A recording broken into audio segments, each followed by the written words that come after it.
Hello! అందరికీ నమస్కారం అండి. ఈసారి మనం ఒక పౌరాణిక చిత్రం ఈ రోజుతో 60 సంవత్సరాలు పూర్తి చేసుకుంటున్నది. ఆ చిత్రం గురించి మాట్లాడుకుందాం. ఆ చిత్రమే 'వీరాభిమన్యు'. 12 ఆగస్టు 1965న విడుదలైన ఈ చిత్రం రాజలక్ష్మి ప్రొడక్షన్స్ బ్యానర్ మీద సుందర్‌లాల్ మెహతా ఢూండి గారు నిర్మించారు.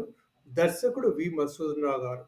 శ్రీకృష్ణ పాత్రలో నందమూరి తారక రామారావు గారు నటించగా, అభిమన్యుడిగా అభిమన్యుడిగా శోభన్ బాబు గారు, ఉత్తరగా కాంచన గారు నటించారు ఈ చిత్రంలో అండి. ఈ చిత్రంలో ఐదవసారి శ్రీకృష్ణ పాత్రలో నందమూరి తారక రామారావు గారు నటించిన చిత్రం ఇది. అలాగే శోభన్ బాబు గారికి ఇది 20వ చిత్రంగా నిలిచింది. సంగీత దర్శకుడు కెవి మహాదేవన్. పాటలన్నీ సూపర్, సూపర్ డూపర్ హిట్స్. తర్వాత ఆహ్, ఇంకో విశేషం చెప్పుకోవాల్సిందేంటంటే 1959లో చిత్ర పరిశ్రమలో 'భక్త సవరి' చిత్రంతో ప్రవేశించారు శోభన్ బాబు గారు. వారికి ఈ 'వీరాభిమన్యు' చిత్రం హీరోగా ఒక పెద్ద బ్రేక్‌గా చెప్పుకోవాలి. ఎందుకంటే అంతవరకు ఆయన పోషించిన పాత్రలన్నీ చిన్న చిన్న పాత్రలే పోషిస్తూ వచ్చారు అంతవరకు. ఈ చిత్రంలో ముఖ్యంగా భారతంలోని అభిమన్యుడి పాత్ర తీసుకొని జననం నుంచి ఆయన మరణం వరకు తీశారనమాట. చిత్ర ప్రారంభంలో ఆహ్, ఆహ్, అర్జునుడు సుభద్రకి పద్మవ్యూహం గురించి చెప్తూ ఉంటే, పద్మవ్యూహం నుంచి బయటకెలా రావాలో చెప్తున్న సమయంలో శ్రీకృష్ణుడు వచ్చి అర్జునుడిని బయటికి తీసుకెళ్ళిపోవడంతో చిత్రకథ ప్రారంభమవుతుంది. అలాగే మిగిలిన పర్వాలన్నీ దాటుకుంటూ వచ్చి ఆహ్, అభిమన్యుడి మరణం తర్వాత ఆహ్, స అర్జునుడి అర్జునుడికి కోపం రావడము, దాన్ని మళ్ళీ శ్రీకృష్ణుడు చేయడము, సైంధవ వధతో తర్వాత శ్రీకృష్ణ విశ్వరూపంతో చిత్రం ముగుస్తుందండి. అది చిత్రం కథ బ్రీఫ్‌గా తీసుకున్నారు వాళ్ళు మహాభారతం నుంచి. అది వీరాభిమన్యు చిత్రంగా తీసిన ఈ చిత్రం శోభన్ బాబు గారికి ఒక మైల్ స్టోన్ చిత్రంగా నిలిచిందని చెప్పుకోవచ్చు. తర్వాత ఈ చిత్రంలో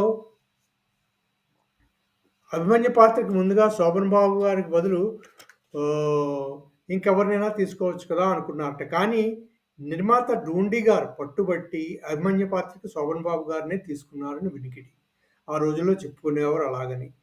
తర్వాత ఇంకొక విశేషం ఏమిటంటే, ఆ రోజుల్లో అగ్రనటులు అక్కినేని నాగేశ్వరరావు గారు, రామారావు గారు కూడా ఎప్పుడూ చిత్రాల పేర్లు తమ పాత్రల చుట్టూ తిరగాలని అనుకోలేదు.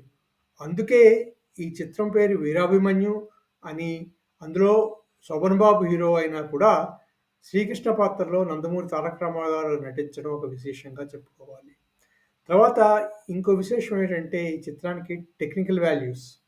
రవికాంత్ నగాయత్స్ గారి ఫోటోగ్రఫీ అనుకున్నాం కదా! ఆయన ఫోటోగ్రఫీ, ఆయన గరుడ వ్యూహం, సర్ప వ్యూహం ఇవన్నీ చూపించిన విధానం చాలా గొప్పగా ఉంటుందండి.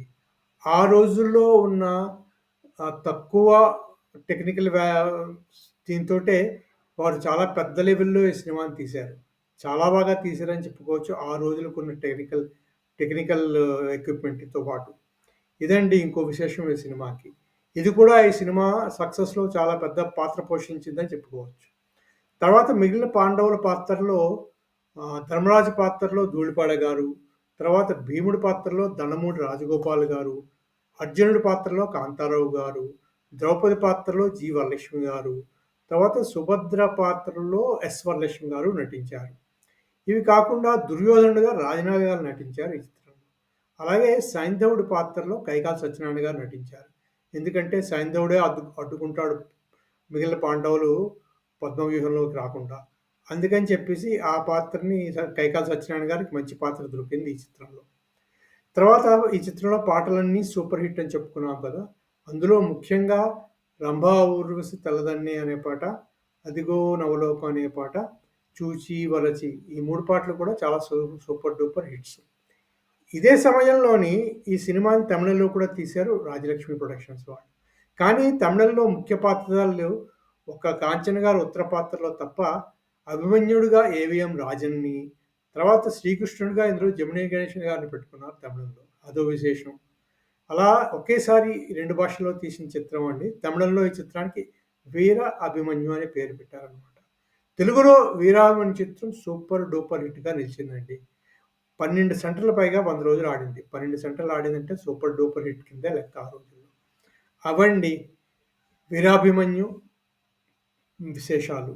రాజలక్ష్మి ప్రొడక్షన్స్ బ్యానర్ మీద వచ్చింది. నందమూరి తారక రామారావు గారు, శోభనబాబు గారుల చిత్రం ఇది. మళ్ళీ ఇంకో వీడియోలో ఇంకోసారి మరికొన్ని విశేషాలతో, ఇంకో చిత్ర విశేషాలతో కలుసుకుందాం. అంతవరకు సెలవు.